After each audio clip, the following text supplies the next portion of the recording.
Силердин кызыңар ошондой болсо же паника кылып атылыңар. Не узурчасызбы мен? Айыл элин дүрбөлөңгө салган окуя 15 апрель таңга жуук катталган. Үйүндө уктап жаткан 5 жаштагы кызды уурдап кетишкен. Көп өтпөй кыз талаадан 31 жаштагы кишинин унаасынан табылган. Шектүүнүн мас абалда болгону айтылууда. Мындан улам айыл эли чогулуп бул сыяктуу кылмыштарга катаал жаза берүүнү жана айылда спирт ичимдиктерин кечки убакытта сатпоону талап кылышууда. Жабырлануучу кыздын атасы бул атайын жасалган кылмыш деп эсептейт. Домозок бүткенен үстүн жаап коюп, карай жайылып жат, жанынан жатыптыр. Кино көрүп, телефон көрүп жаткан ошо мал алып кетип, ачып кетиптир. Ошо үйдө асан жүргөн экен да, полаңыч байлапчы. Таңгама алганча бардап чыгып кетти. Саат 4-5 6 менен 5-ин ортосунда да. Дагы башына уруп туруп башына дагы. Мен мекеде уруп дейт. Ошо мен көгөрүп калдым мен. Эми наркоман да, алкаш базарчы болот. Саат түн эртек кечеде жаттасы жүрдү, аса жүрдү, суса жүрдү. Барсам мен я полный суу. Жергиликтүү милиция жана бийлик өкүлдөрү айыл элинин талабын укту. Тиешелүү чара көрүлөт деп ишендиришти. Кара Суу районундагы 30 адыр айыл аймагынын 40тан ашуун тургуну бул иш боюнча кечээ райондук прокуратура жана милиция бөлүмүнүн алдына дагы чогулушкан. Жаш балдарга карата үрөй учурган кылмыштын катталышы айыл элин аны менен бирге коомчулуктун дагы тынчын алууда. Жергиликтүү кеңештин депутаттары менен чогуу бирге тиешелүү токтомдорду кабыл алып, мындай иш-чаралар болбош үчүн, кайталанбас үчүн түшүндүрүү иштерин жүргүзүү.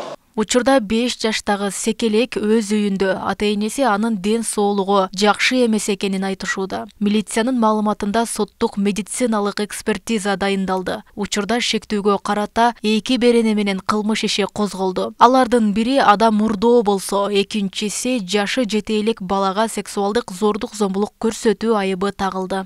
Окуя болгон жерге тергөө ыкчамтоого чыгып, тийиштүү тергөө амалдарын текшерүү иштерин жүргүзүшкөн.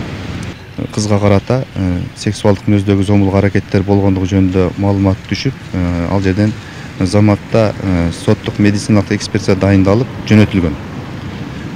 Топтолгон материалдын негизинде Кыргыз Республикасы кылмыш жаза кодексинин адам уурдоо жана сексуалдык мүнөздөгү зомбулук аракеттерди көрсөтүү беренелери боюнча кылмыш иши козголуп, Ош облусунун тургуну 1993-жылы туулган Жаран Шектүү катары кармалып камакка алынды.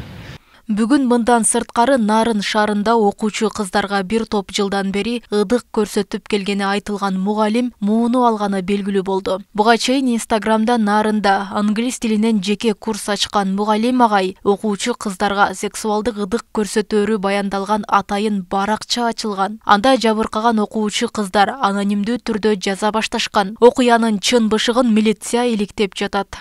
Инстаграм баракчасынан алынган арыздаттан боюнча каттоого алынган маалыматтык электрондук журналына кылмыш иши козголо элек. Ал эми маркум боюнча, каза болуп калган киши боюнча ал дагы Нарын шаардык ички иштер бөлүмү тарабынан каттоого алынган. Бүгүнкү күндө тергөө иштери уланууда. Маркумдун жакын туугандарынан эч кандай арыздаттануулар атталган жок.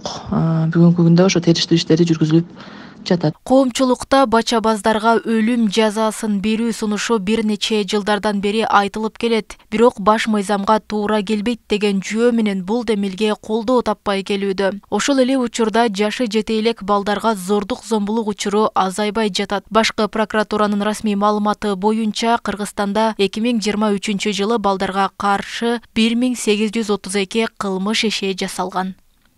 Роза Акматжан кызы, Белек Мусаев, Ош ТВ.